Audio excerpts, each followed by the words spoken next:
Hey guys, this is Small Dev Channel. Today we are going to create a tic-tac-toe game in the world of Minecraft. Are you excited? Let's get started.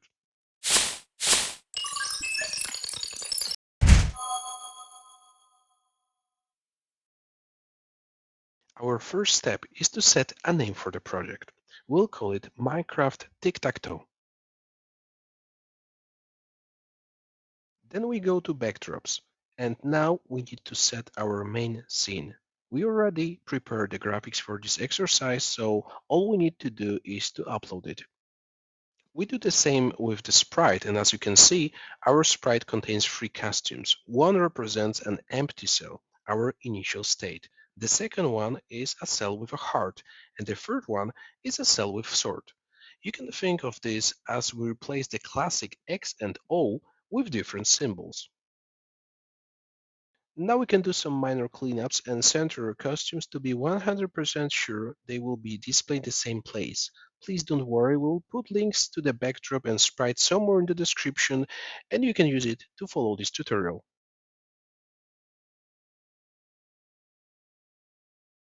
Okay, let's rename the sprite to board. And now we can start with the code blocks. Naturally, we could just copy and paste 8 more rectangles of cells like this, and we would have a complete 9-cell tic-tac-toe game. But let's assume we are a bit lazy and we will try to generate them automatically. To do this, let's create a variable called field ID. Each of our cells will contain an individual ID.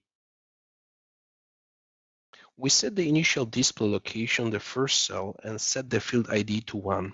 To create the next 8 fields, we can use a repeat loop. We'll iterate 8 times in the loop, each time creating a clone of our starting cell. The next step is to react to each clone creation. We will use when I start as a clone component for this. We will use if conditional logic to separate different cells and thus set different cloning positions on the board.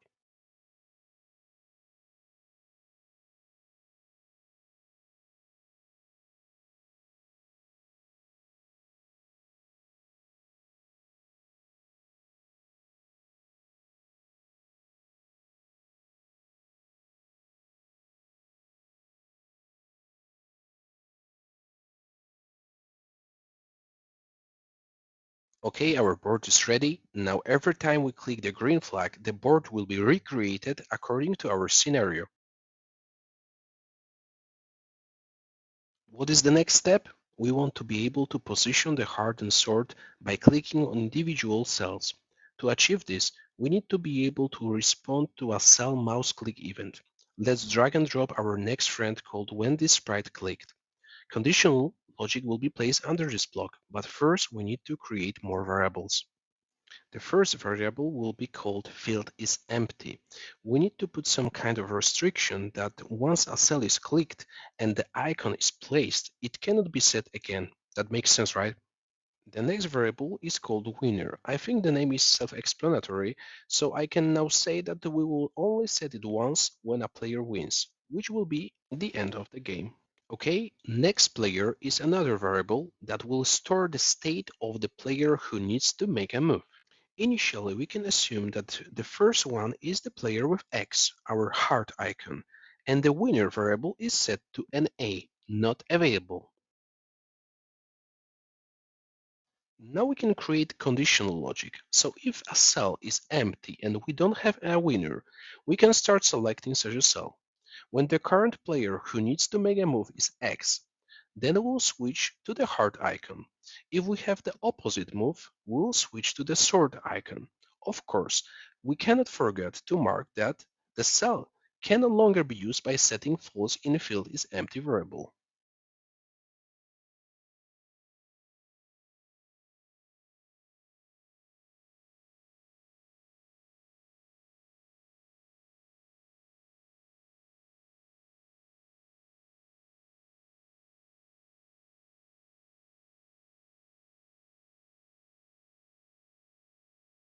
Okay, let's run the application and see if it works.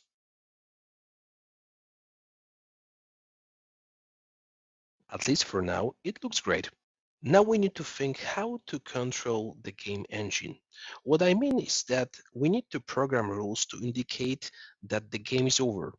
In the game of Tic-Tac-Toe, the first person to mark the same icons in a horizontal, vertical, or diagonal row wins. Simple, right? So let's use the list variable, which will store all 9 values. As usual, we want to set some initial data when the application starts. We will clear all existing values and set each value to minus. Now all we need to do is place the cell with its corresponding value in the appropriate position in the list. Thanks to the replace item with component option, we can do this easily. Oops, something is wrong. And probably we forgot to put the initial costume in the first cell. Let's fix this and test our program again. Voila! Now the values in the list are set correctly.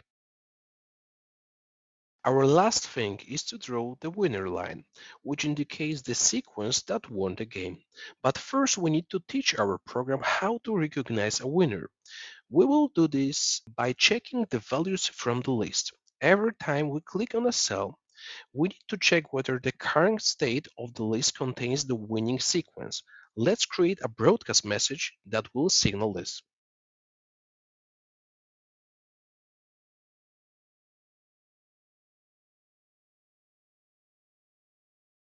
We will create a new code blocks called check if game over and is combination matched. The is combination matched code block will contain all possible rules to win the game. Let's add it right now.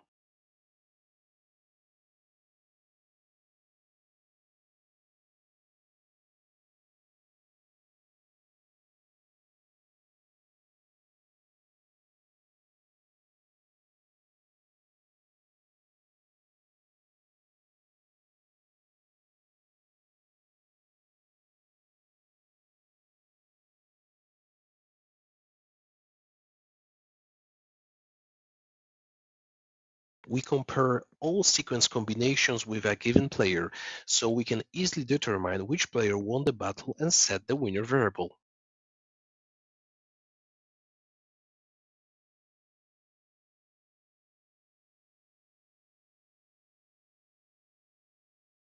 When we run the application, we can see that the winner variable is set to the player who first achieves the winning sequence combination on the board.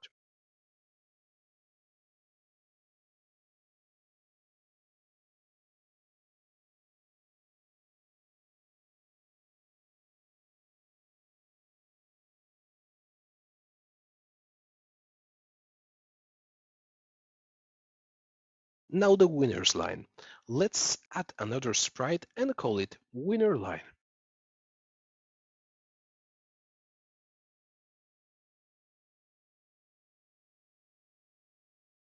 New sprite contains 8 lines with different positions, each representing a winning sequence. Pay attention that costume names contain a naming convention, line minus, and the winning sequence. What we want to do is to hide the winner line by default when we run the program, and only when we receive a broadcast message called winner line, we want to show it. The costume name will be stored in the new winner line name variable.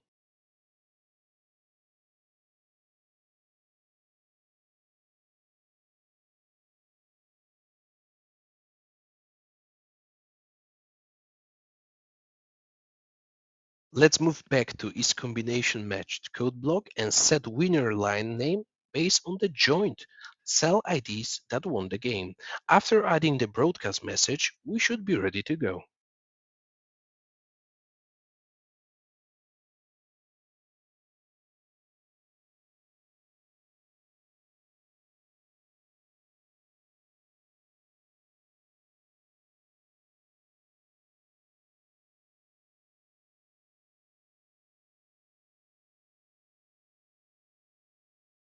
Thanks for today. We hope you enjoyed the tutorial and we will catch you later, guys.